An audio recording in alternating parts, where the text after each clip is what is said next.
This week, while Brett's on vacation, we have a special opportunity to revisit a Psych with Mike where my son actually joined me to talk about the psychology of collecting. I hope you enjoy the show.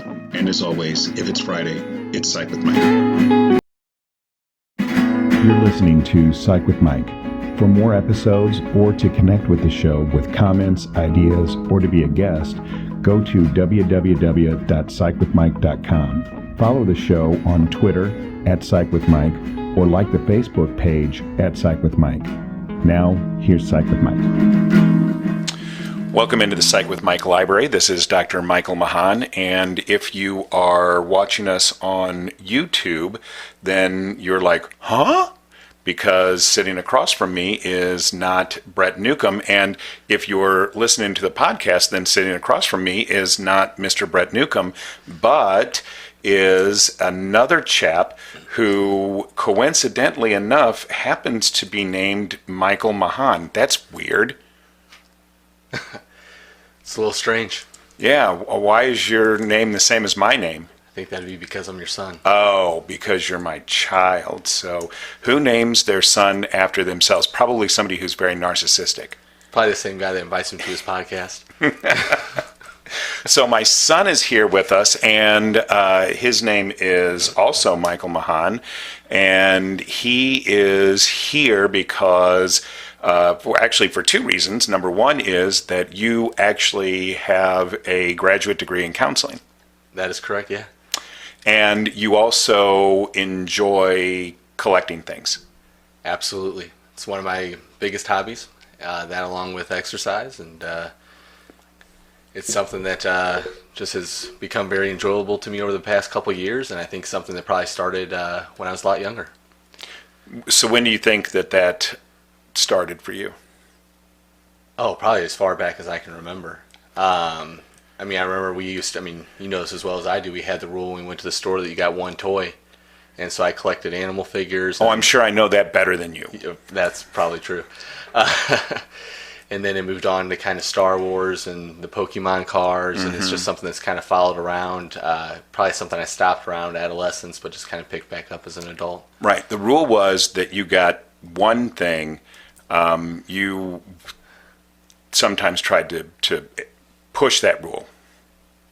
Hey, sometimes you gotta get what you can get. And when you were little, that was before there were debit cards, and so you used to say, "Well, you've got a check, don't you?" Yeah, that shows my age a little bit. Yeah, and I would say, yeah, but that doesn't mean that check is any good. So if you got it, it's good. Yeah, but you did. You collected dinosaurs. Now, one of the things that I would add to that is that you actually were kind of even a connoisseur even at that early age. Yeah, part of collecting for me has always not only been collecting the piece itself, but the knowledge behind that, what it represents, and really immersing myself in the world of what I collect is something I tend to enjoy doing. But one of the things that happened that evolved was that you got to a point where you actually, this was even before the age of internets, but you actually started to use the phrase museum quality. Yeah. You started to look for pieces that were, and you knew what kind of miniatures were labeled as museum quality, and you knew this was the internets were by this time now very, very young, but you knew the entire collection of those particular, or all of the pieces in those particular collections, and you would actually look for those to complete a specific collection. Oh yeah, I think that we have to accept as collectors that the collection is never really complete. I think that's both a positive and a negative aspect of the hobby. I think on one hand it can lead down a potential dark path, but I think on the other hand it keeps things exciting, keeps things fresh, and means there's just always another opportunity out there, but also I think we have to have appreciation for the things that we do have. And a lot of people in the audience may not know this. Some people actually may know this. So there is actually a psychology behind collecting. People have actually done research, and there are actually individuals in psychology who are recognized as experts in the area, the psychology of collecting. Oh yeah, I think that there's definitely something to be said about the psychology behind it, but I think also it's a very individualistic hobby. I think that it means something different to everybody, whether you're looking at these things as an investment, if you're just trying to get them to flip them so that you then buy the product knowing it's of a limited edition and then you're just looking to sell it, which actual collectors in the community don't tend to appreciate those people because you're taking pieces out of the hands of people who would actually appreciate it to then turn around and sell it to them for an increased value. Mm-hmm. But then there's also people who appreciate it for the art, the creative immersion, and then there's obviously some psychological ramifications behind even that. So I did a lot of research. I always do research before I do a podcast, and there's not only psychology, but there is biology that is behind this idea of collecting, and the biology of collecting is actually very similar to, if not identical to, the biology of substance abuse. And that doesn't mean that people who collect have an abuse problem, but the reward pathways that make people want to collect things and feel good about collecting things is the same reward pathway that is activated when people use drugs, and that specifically is the dopamine pathways in the frontal cortex that activates an area of the brain called the nucleus accumbens. Right, yeah, I mean, there's definitely an addictive quality. I think that many collectors that are really into the hobby will admit that. Obviously, as you well know, given our genetic coding, I always knew I had a risk of having an addictive personality. That could go towards drugs, alcohol. In mine particular circumstance, it's leaned more towards exercise and then collecting things that are important to me, and I feel like those are rewarding aspects for me. There's certainly dangers at risk there as well, but definitely something that I feel like I've tried to harness the more good aspects of those tendencies of my personality. So do you know anybody in your life that is what you would call a collector in the same way that you would consider yourself a collector? Probably not. Honestly, I think that it's a fairly spread out community. I think some people are lucky that they have people that are close to them that collect, or people get into that together, or they find someone through the community that happens to be close to them. I do follow some people on YouTube, some individuals that I think kind of make me feel more immersed in the community, have kind of taught me some things. Right, but that's my point is is there anybody that you see that you would identify as being in that same kind of, whether you call it hobby? I mean, I don't want to call it an addiction, although I do agree with you that I think that it can get to a point where it becomes addictive. But so you do know some people, or at least follow some people that you would put in that category. Have you seen anybody that you would say, oh, that's over the line, that's addictive? I don't know, because I think that you should collect the things that you love. If you have the means to collect those things in what some may consider excess, I think there's a lot of stigma around the community, and I try not to participate in that myself, because I find it actually difficult to tell those people that are around me, that are close to me in my own life, hey, I'm a collector, I enjoy doing this, this is what I've spent on this. There's just a lot of like, oh, you spent how much for this? There's just, if I went out and I drank for a night, there wouldn't be that same kind of stigma. Behind that, there's just not a whole lot of social acceptance, I would say, around the hobby in general. People tend to be nice and supportive, but I don't think you really understand the hobby unless you're in it. So I wouldn't say that there's anyone that I've seen that's excessive. There's people that I definitely see online and have YouTube channels because they can have a very large collection. That's part of the reason why they probably have a successful YouTube channel. So as far as turning, so do those people use their collection, their collecting to monetize, to try and, are you saying that it is their collection that, at least in part, helps them to monetize their channel? Oh, absolutely. I think that there are people out there that either, one, can't afford the high cost that does come with the collecting community, or there are people that just appreciate what these gentlemen and young ladies have been able to accumulate. Okay, but give me an example of somebody like that. I would say Extreme Collections. So that is a YouTube channel, That's Extreme Collections? Yeah, that's a YouTube channel. He definitely, he would be the person I would say has the largest collection that I know of. My personal favorite YouTube channel is Paradox Nerd. I think that he tries to bring everyone in the community into it and creates a very welcoming dynamic. Whereas some people, I've seen their channels and it's just like, oh, I've got this new piece, it's great, it's big, it's this. But I think he really preaches. He says it even on his channel that collect what you love. That's something that he really, at least to, I'm paraphrasing here, obviously, but that's something that he really brings into that channel. And I think that is the type of dynamic that I appreciate and would want to see more of in the community. So what do these gentlemen collect? Paradox Nerd, I basically follow him because of his Star Wars collection. So okay. But I would say he branches out into a little bit of everything. I've seen some Marvel, DC, etc. Extreme Collections, I mean, it's an extreme collection. He collects a lot of different things. A lot of Marvel, DC. He's got some Star Wars stuff. That's how I found his channel. I've watched this other gentleman, Red Cup Review, collects a lot of DC, but he collects Lord of the Rings stuff, which is how I came across him. So I think that as collectors, we tend to gravitate towards the people that collect similar things as us. I think that's sure. But also, I like to see guys like Extreme Collections because I found out about different companies through him. As a collector, if you don't know anyone else in your immediate area, the only avenue you have to grow and expand and to find reputable companies are these guys that collect online and share that with everybody.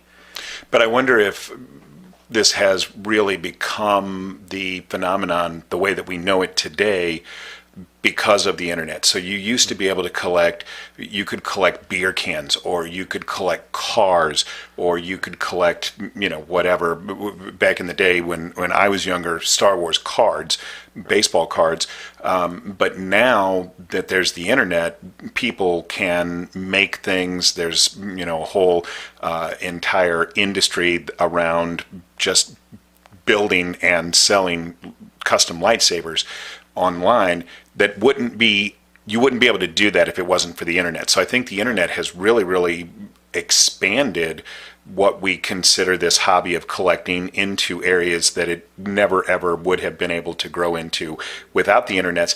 But obviously that doesn't mean that collecting wasn't something that was done. It was clearly done, but it was done obviously very differently back then than it is today. Oh, absolutely. I think globalization is huge for the collecting community. I mean, most of the places or the companies that you collect from are based in the Asian markets.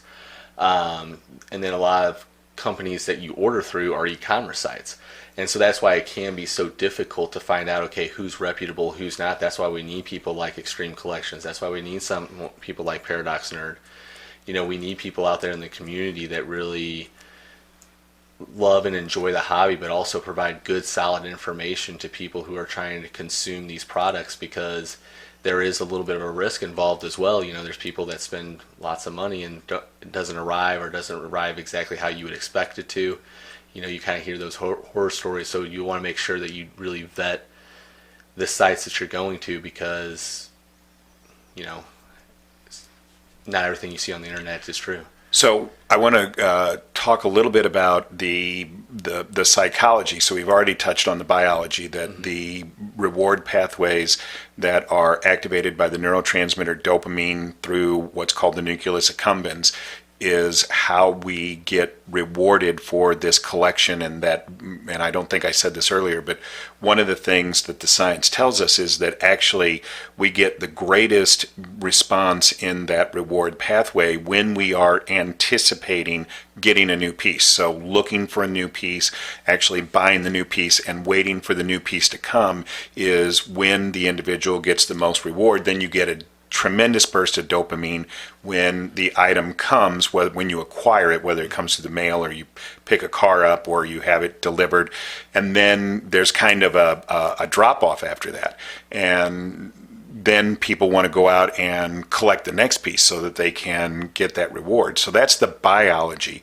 But I want to talk a little bit about the psychology. So we looked at a lot of different theories about what happens, or at least what the psychology of collecting is, and it goes all the way back to Sigmund Freud. So Sigmund Freud actually wrote about collecting as a psychological phenomenon. Yeah, I mean, I think there's definitely a lot about the psychology behind collecting that I think we're still trying to pinpoint. Like I kind of said earlier, I think it is individual. As far as the Sigmund Freud, I don't know if I...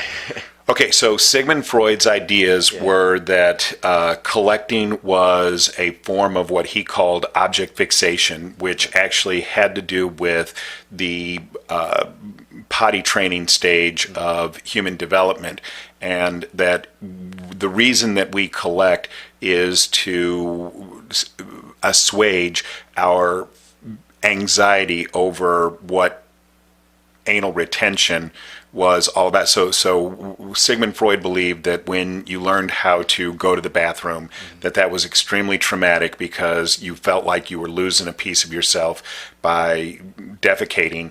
Now, I don't know that I necessarily put a lot of credit into that. I think that there certainly can be trauma associated for some individuals with potty training, but as a rule, I'm not sure that I hang a lot of credit on that particular theory. But again, Sigmund Freud was the first guy to come onto the scene. It's just amazing to me that collecting as an idea was something that is so important to psychology that the very original theorist that we recognize in the field, Sigmund Freud, actually had ideas about it. And then Jung talked about it. Jung talked about this in terms of the pre-industrial civilization, the hunter-gatherers. We had to hunt for food. We had to be able to store that food. The people who were most industrious were the people who were most successful, and that is where the evolution, or that evolved into what we now consider collecting today. Then other people, existential psychologists, talked about collecting. It helps us to deal with the anxiety over our eventual demise, that we're all going to die. If we collect these incredibly large and really prestigious collections of things, that persists beyond our lifetime, and it helps to alleviate that existential anxiety. And then there's also a theory about mastery, that people who go out and collect things are trying to master this specific domain in which they are collecting, and that really goes back to the work of Alfred Adler. So pretty much all the way through psychology as we know it, there have been theories. People have been looking at this process of collecting and have talked about it in ways that range from pathological to absolutely essential. Yeah, I mean, I was pretty familiar with Freud's ideas as far as collecting. I just, with most things that he kind of theorized, I just don't necessarily agree with it. But I think, Jung's idea of that we were, through evolution, we gathered and we stored things, that does make a lot of sense. That would then be passed down, and now we've evolved into a society where we don't have to gather and store food for the most part, at least in our particular society. And because of that, and that need and desire still there, then it would make sense that's then evolved into collecting things that we've isolated and pinpointed that are important to us. I think that the idea of mastery and control, there is definitely some credence to that.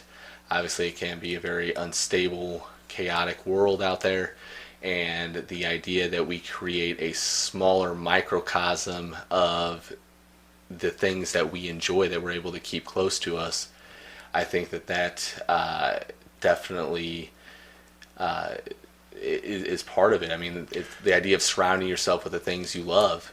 So, in the time we have left, I want to talk a little bit about your collection. Actually now has gotten a new home. So, talk a little bit about that and how that happened, and then I have a really important question that I want to ask you before we end. Yeah, so the collection's definitely got a new home. Just like any other part of the collection, I searched far and wide for. It was important to me not just to have a collection, but to display it properly. As you well know, I've always been really organized ever since I've been a little kid. I love things just in order, and to have a place where they're protected. And you know, when you spend this money on these collectibles, it's like I don't want to just like throw them on a shelf to get dusty. I want to take care of them the right way. So I found this excellent company called Case. I've been talking to Brian there for quite some time. They're on their way now. We actually remodeled our basement. There's a room that I have down there that the cases are going to go into. They've been specially designed for that room, and the collection is going to get displayed in a way that I feel like it's going to be really great. So you actually built an entire room. So we before I forget, will you send me the link for Case, and I'll put that up on the show notes? Yeah, definitely. Okay. But you actually built a room to be able to house this collection, and then in that room, you actually thought a tremendous amount about how you wanted the collection to be displayed, and so you actually built this room in a way that would optimize your ability to display your pieces in a way that you felt like did them justice. So this was something that was really, really important to you, and I can vouch for that. I mean, when you were, I don't know, little, like 3 or 4 years old, your mother actually had a custom curio cabinet built specifically for your animals, your pewter animals specifically, that you had, and I think you still have that. I do, yes. I have it to this day, and it was just really important for me at this stage of my life that, you know, I love watching sporting events, playing video games. Most importantly, I really love writing. I wanted to create a sanctuary in which I felt like I was surrounded by the things that I love and care about, and really represent my personality. And so I feel like that's a space where I can go and I feel really creative, and it really accentuates some facets of my personality that I don't know I'd be able to fully articulate otherwise. And so that was kind of the idea behind that. My beautiful wife had agreed to give me that space. She loves decorating the rest of the house, so it's just something that's come together really nicely. So the really important question that I want to end on is, there are a lot of people, I think, as you had referenced earlier, who say you spent that much on that, and they don't understand, they don't get it. And certainly we've already talked about that this can become a problem if you're buying, objects instead of feeding your children, then obviously that's a problem. But that isn't the case for most people. Most people collect for what are real, foundationally, if not necessary, at least explainable psychological and biological reasons. So it's not a bad thing, it's not a pathological thing. But some people still don't get it. They don't understand it because it's not their thing. Right. And so they don't get it. But what would you want to say to people who don't get it to help them understand the people in their lives for whom this idea of collecting and this process of collecting is really important? I think that, just trying to think about the right way to come about it here. I think what I would want those people to be able to express is that this is a part of somebody just like anything else is, just like the people who love sports and build a whole room that has a montage of their favorite sports team. This is something where individuals collect things that throughout their lives have meant something to them, and that they truly love and enjoy. And so if you don't have to understand the collecting hobby or be a part of it to support somebody, and just say, hey, that's great that you love and enjoy that, and just be a supportive individual for that. Because I think what people don't realize is when people do collect, they pour like a lot of their heart and soul into that collection. That really represents part of who they feel like they are. And when people kind of talk down about that, that really kind of hurts. It hurts me on a personal level. But it knocks your identity. Right. And because this is something that I've formulated because I enjoy creative writing. I enjoy these things. It's something that makes me feel closer to the worlds that I've found an appreciation for. And I think that just because I appreciate abstract worlds that aren't necessarily part of this, this one, but bringing that tangibleness into a sort of life and being able to look at and appreciate that, I think is a healthy thing. I mean, I think there are a lot of people who would agree that, the worlds that George Lucas created have the very best and very worst of us inside of them.